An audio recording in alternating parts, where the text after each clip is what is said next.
경북 고령에 사는 A씨는 오늘도 병원을 가기 위해 집을 나섭니다. 차량으로 40여 킬로미터에 이르는 대구의 한 신경정신과를 다니고 있는 A씨는 지금 교통사고 후유증에 시달리고 있습니다.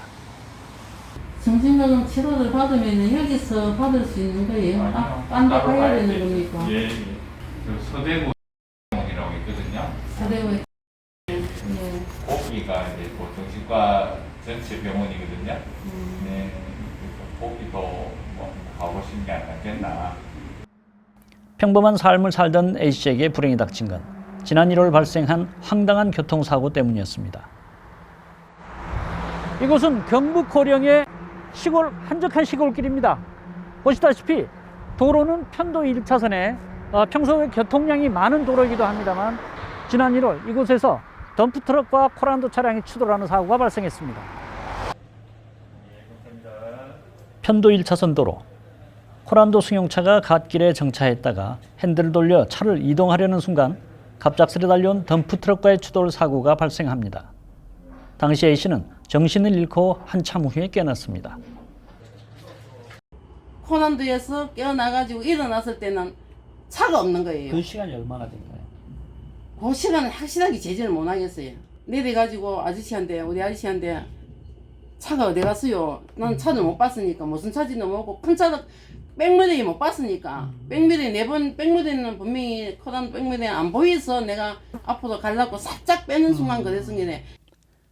사고 당시 영상을 다시 살펴보면 편도 1차선, 그것도 약 1km 이상 시야가 확보된 도로에서 앞차의 움직임에 유의할 의무가 있는 덤프트럭이 속도를 줄일 의사가 전혀 없이 그대로 추돌하는 걸 볼 수 있습니다.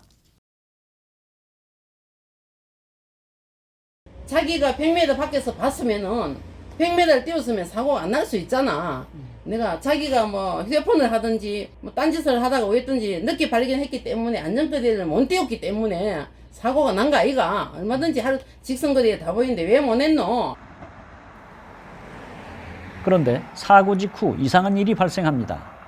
사고로 정신을 잃어버린 코란도 운전자인 A씨의 상태를 확인도 하지 않은 상태로 덤프트럭 기사는 현장을 떠났고 나중에 A씨는 경찰 관계자로부터 자신이 가해자라며 도로교통법 위반 범칙금 스티커를 발부받으라는 통보를 받게 됩니다. 안전거리 미확보를 했을 때 다 하나 갈게. 가해자가 될 수 있느냐, 피해자가 될 수 있느냐, 그걸 이제 판단받아 본 거예요, 지방청이. 정신은 없는데. 안전거리 네. 미확보를 적용을 했을 때 네, 안전거리를 확보했더라도 사고가 날 수밖에 없었다. 그래서 그 코란도 운전자분한테 알았다, 일단 얘기할게. 그게 조금 더 있는 거죠. 책임이 더 있는 거죠. 하지만 이 사고의 경우 편도 1차선 앞뒤 차량으로 보아 덤프트럭에 대해 도로교통법 제19조 안전거리 미확보를 적용함이 타당해 보이며 오히려 사고 후 상대 차량 기사의 이상 여부를 확인하지 않고 현장을 떠난 덤프트럭 기사에 대해 도주 차량에 부여되는 특정범죄 가중처벌 등에 관한 법률 제5조 3항을 적용해야 마땅하다는 전문가들의 지적입니다.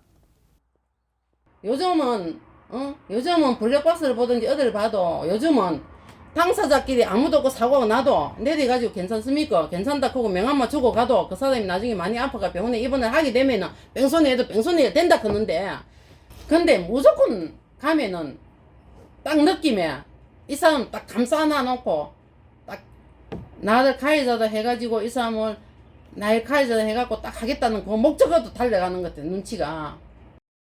이번 사고는 최근 들어 흔히 발생하는 사고의 유형으로 도주 차량에 적용되는 특정범죄 가중처벌 등에 관한 법률이 도로교통법 제19조 안전거리 미확보라는 법률로 잘못 적용되어 억울함을 호소하는 경우가 생겨나고 있습니다. A씨는 사고 이후 사고 조사 경위에 대한 명백한 진실 규명을 위해 경북경찰청 등 관련 기관에 진정서를 제출하는 한편 백방으로 억울함을 호소하고 있지만 아직까지 속 시원한 답변은 듣지 못한 상태입니다.